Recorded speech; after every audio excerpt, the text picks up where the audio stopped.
This is a Yugioh intro. Special summon, wind up shark. Special summon. What's up, Yugi-tubers? This is vi3t coming back to you with another video. I'm sorry for my month-long hiatus. I've been extremely busy with work. I work full-time as a youth program coordinator, and we had a huge festival that I took a big part in with my youth group. So right now I wanted to get to you to talk to you about the World Championship qualifiers in Central America, South America, and of course in North America.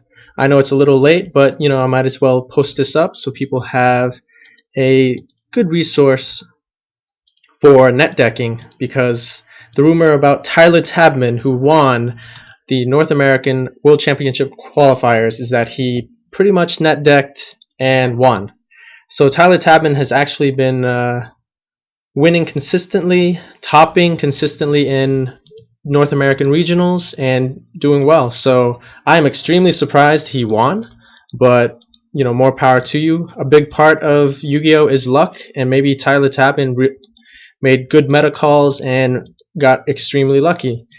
However, I do have to say windups is not only based on luck, but it takes a lot of skill, and he definitely made a good call in going with windups. And here is his deck list: triple Veiler, Gores, Sangan, Spirit Reaper, triple Tour Guide, 1 Hunter, 2 Magician, 3 Rabbits, 3 Rats, 3 Sharks, Book of Moon, Dark Hole, Heavy Storm, Instant Fusion, Mind Control, Monster Reborn, Mystical Space Typhoon, Pot of Avarice, Windup Factory, Bottomless Trap Hole, Mirror Force, Solemn Judgment, Solemn Warning, and Torrential Tribute ×2. So this is a 42 card deck, which I think is crazy. I'm really surprised he went for 42 cards, but I guess it does help you from drawing into all of your rats, which is one of the main inconsistencies of the wind-up deck, is drawing into your combo pieces when you actually prefer to have them in your deck. His side deck is very good. A great call for the side deck with 3 Shadow Imprisoning Mirrors, a Dust Tornado, Dimension Prison, Dimensional Fissure, 2 Snowman Eaters, 2 Maxi, and a Kaiku. His extra deck is pretty much the basic extra deck. Tempo obviously there to go against other Xyz monsters, and 1 level 3 and 1 level 5 for fusions. So he made a comment that Reaper on the Nightmare is the better level 5 for fusion to go for, because you can Monster Reborn it. You can Monster Reborn it because Instant Fusion is treated as a fusion summon. Extremely important to remember. And Reaper on the Nightmare can attack directly, is not destroyed as a result of battle, and it discards a card when it successfully attacks directly. Extremely good card, very helpful, especially with the theme of windups being to discard as many cards from your opponent's hand as possible. Actually, to send from your opponent's hand to the graveyard as much as possible. So windups is great against Dark Worlds, and with the Shadow Imprisoning Mirrors, it really ups your game against Dark Worlds, which I think I would have thought would have won the World Championship qualifiers, but it didn't happen, and I am really happy to see windups win, because apparently people didn't learn from checking out the previous World Championship qualifier in, I believe, Central America, where windups won. So get your copies of Max C as soon as possible. It hasn't been reprinted yet, so it does still have a bit of a price tag on it. Right now it's going for between $30 to $40. However, Max C is almost a must in the side deck, because it's still good against dragons, it's still amazing against windups, and people are still playing windups. If you play Max C, make sure to play Gores or Trogodia or Fader, because you want to be able to draw into something that will stop an OTK. Now, speaking of OTKs, there's some news that you might want to know. Number 1. The next Shonen Jump Alpha promo card is Slifer the Sky Dragon. Slifer the Sky Dragon, in my opinion, is a great card. It makes monsters that are summoned lose 2,000 attack, and if they are reduced to 0, then those monsters get destroyed. Great card. The art looks freaking awesome, and it's the last of the God cards that needed a reprint. So Slifer the Sky Dragon is coming out this month, July, so you'll probably get it either in July or early August, depending on where you live and how the mail system is. But the card that we really want to talk about in regards to OTKs is the third promo card, Gustav Max. Super Dreadnought Rail Cannon Gustav Max. This card makes Hieratic Dragons into OTK decks.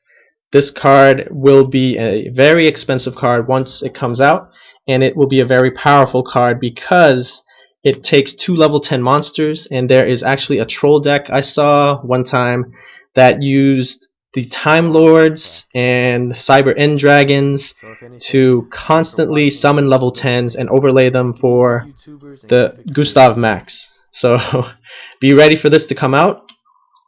Since Slifer is coming out this month, July, expect to see Gustav Max being sent out between the month of October and November.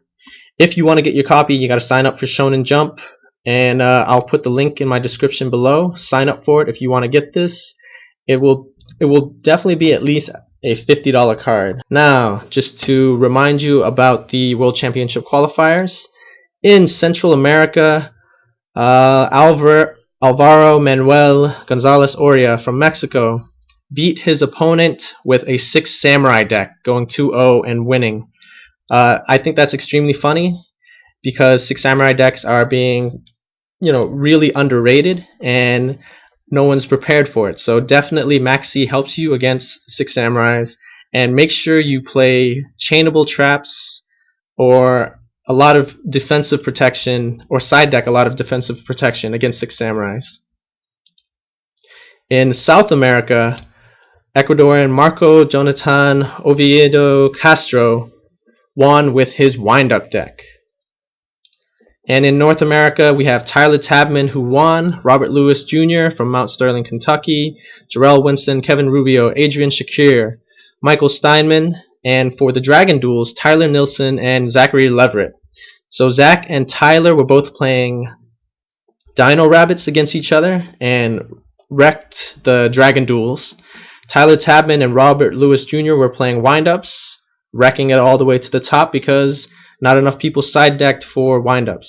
And there's a big luck factor against windups in actually drawing the cards you sided. And one key thing in the Konami articles was, when is the right time to play Maxi? So just because you have Maxi doesn't mean you will automatically defeat the wind-up deck.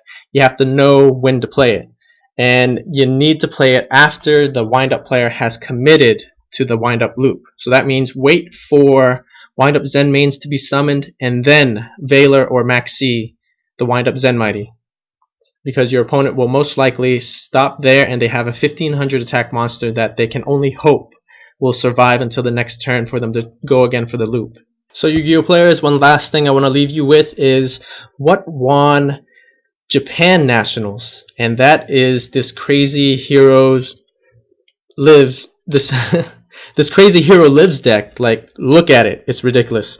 I'll post a deck list of this up just so you guys can check it out because it's so cool, and yet I don't think this deck would survive in the North American meta, but you can post up your own opinions about that. So if you want to check this deck out and net deck this and try it out, what do I think is going to win for Worlds? The deck that has the best chance of winning in Worlds, in my opinion, is 6 Samurai. Why? Because of the disruption, because of the strength, and it has the least number of TCG exclusives compared to a lot of the top decks right now that are winning in Japan and winning in the TCG.